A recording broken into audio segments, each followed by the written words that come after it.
بسم اللہ الرحمن الرحیم۔ آج کا ہمارا عنوان ہے وضو کے آداب۔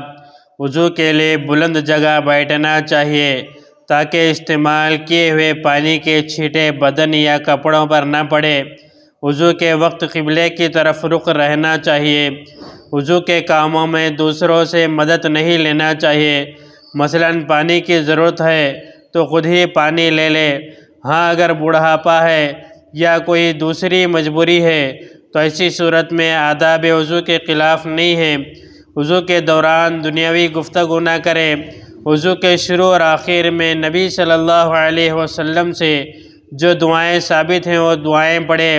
وضو کے اعضاء میں سے ہر عضو کے دھوتے ہوئے بسم اللہ الرحمن الرحیم پڑھے۔ کانوں کے مسح کے دوران دونوں کانوں کے سراغ میں بھیگی ہوئی انگلیاں داخل کرے۔ اگر انگلیوں میں موجود انگوٹھی ڈھیلی ہو تو اس انگوٹھی کو حرکت دے۔ یہ آداب وضو میں سے ہیں، ورنہ اگر انگوٹھی اس طرح تنگ ہے کہ حرکت دیے بغیر اندر تک پانی نہیں پہنچتا تو ایسی صورت وضو کے صحیح ہونے کے لیے انگوٹھی کو حرکت دینا لازم اور ضروری ہے۔ کلی کرنے اور ناک میں پانی ڈالنے کے لیے سیدھے ہاتھ سے پانی لے۔ ناک صاف کرنے کے لیے بایاں ہاتھ استعمال کرے۔ نماز کا وقت آنے سے پہلے وضو کر کے تیار رہے۔ یہ اس شخص کے لیے جو معذور نہ ہو۔ اگر معذور ہو تو وہ عین نماز کے وقت وضو کرے گا۔